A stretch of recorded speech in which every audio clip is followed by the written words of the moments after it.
Hi everybody.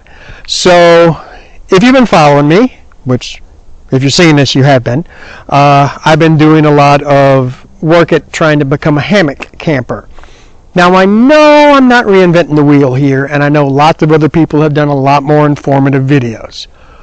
I'm just going to show you what I've been able to muck out, both from digesting stuff from the internet and figuring stuff out on my own and applying rough country life to this stuff. So I'm going to go through the setup that I've got and what I'm doing with it, and I'm sure everything is going to change as I go on. And again, I am not doing anything specialized really, just mucking it out. So let's take a look at what I've done. Oh, hi. How are you?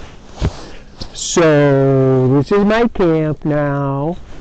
Again, I've always been in modern camping a micro tent person, because I do a lot of well, not as much as I want, but I do like moto camping and hiking, survival camping kind of stuff. I transitioned away from that just honestly because I wanted something that didn't include any poles to make it easier to pack this stuff into saddlebags on my motorcycles. And I have to say, this is fantastic. The struggle is finding a place to hang. You need to have a space about 12 or 15 feet apart. I worry about being cold, and that's one reason I'm out here testing. It is Thanksgiving week in northwest Indiana.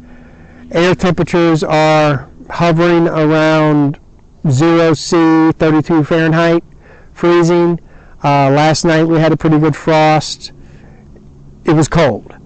All I have is I have the quilted underquilt here, because this is separate from the hammock. And then I have the hammock, and then I have a puffer wolf loft blanket and my basic foundation layer, and I was fine, not even in a sleeping bag. So let's go through and talk about what all is in my camp.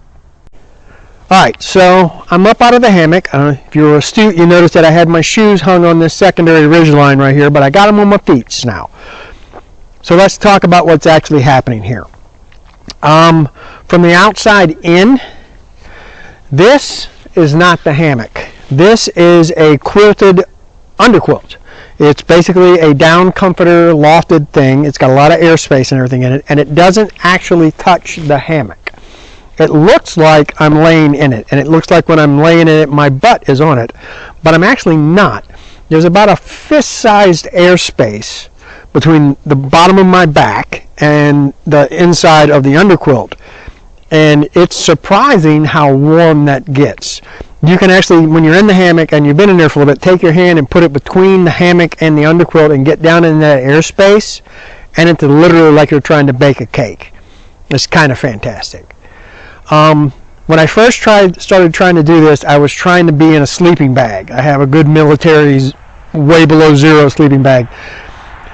Guys, I hate mummy bags. I hate them. I've always hated them. I'm not a mummy sleeper. I'm a side sleeper. I wad up in a ball. I don't like it. I don't like being constrained. It's not comfortable. And I'm going to spare you what it looks like with my fat butt trying to get into a mummy bag, hanging in a hammock, swinging ding ding ding. It's not good for anybody. So what I would have done back in the day is I would have used my whoopee, my old poncho liner from the Army. But unfortunately, after lots and lots of abuse, all the whoopies are dead. So I got a modern market equivalent. Now this is a blanket from Puffer Wolf. I got it on Amazon, and it compresses down really, really small, but I got to tell you, once you get it out and you puff it up, you give it a little bit to puff up, it is fantastic. Again, it's been freezing the last couple of nights, and I've been fine. Again, I'm just sleeping in the backyard, so I didn't bring the whole camp out with me, but I am wearing what would normally be my camping underlayer. So I've got a Polypro shirt on, I got my Polypro tights, I got my camp shorts and my camp whoopee. This is what I would strip down to in camp, so this is what I'm doing. I just got a regular nylon tarp rain flyover, and I have a ridgeline in the hammock. I got my little light here, I've got my little organizer pouch, And again, all of this packs down to be about 5 pounds into a very small stuff sack. And guys, that's kind of amazing, because I can, what used to be an entire saddlebag of my bike, or the majority of my day pack, now literally is something that was what used to be my sleeping bag. This all fits in that. And I'll do a pack down in a little bit so you can see how small it gets. I kid you not, the bulkiest thing is the rainfly. This is the biggest piece. Taking this out, all of this fits in one bag, about yay big. You'll see. It's fantastic. Now, I was concerned when I first started learning about hammocks about how much you got to tie knots. I'm not good at knots, guys. Look, I was in the Army, not in the Navy, okay? We didn't learn knots. Can't tie a knot, you tie a lot. Only way I know how to untie knots is with a knife or fire. So there was a struggle. But hammock suspension systems are literally Joe-proof now. You can take a nylon strap, and if you can put a thing in a hole, you can master this, guys. You put the loop through the thing, and you click the thing, and it's over. It's done. The biggest thing you got to do is just get used to not being able to find the ground underneath your butt. Really, it's kind of fantastic. So I'm going to break camp here. After I break camp down, I'm going to take everything in and do a pack out and let you see what everything looks like. All right, so what we're going to do right now is I'm going to lay out everything after it's packed. Now, what I want you to understand is that this is one saddlebag off my bike. Before, as a tent camper, it took me a saddlebag and a half just to have my base camp. Okay? What I'm going to unpack right now is everything other than food, water, and a pair of change of socks and underwear. All right, so this is one saddlebag off my bike. Okay? So, let's go ahead and unpack this, and we'll see what goodies we've got. So, the first thing I've got hidden here, my little camp hatchet. I'm working on getting a better replacement for that, but that's what I got right now. And again, this is a watertight bag itself, and obviously it connects and disconnects from the bike fairly easily. So my plan is, if I'm not camping really close to the bike, just kind of hucking this with me, this can be reconfigured into kind of sort of a backpack. Like I say, it is a dry bag. So, putting the saddlebag to the side for a second. That is the entire hammock.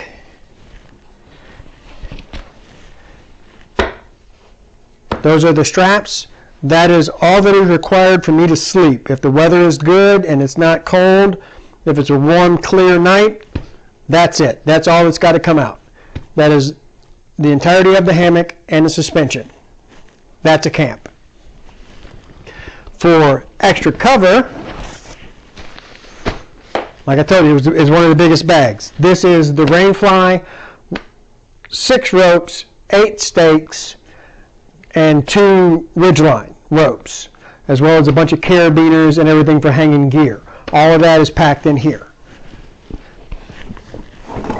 What you didn't see before, that's my camp kitchen. That is a burner, a tank of isobutane gas, dishwashing soap, washcloth, utensils, and 2 pots. That's what all is in there. And this right here, that is all of the cold weather stuff.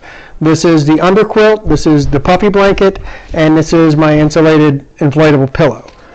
This could be packed smaller. I could compress this even more, and these did come with their own individual compression sacks that would have made them overall smaller. But because they are lofted for warmth, and that's air trap is what makes them warm. I don't like compressing them any more than I have to fit. And I do not store these compressed.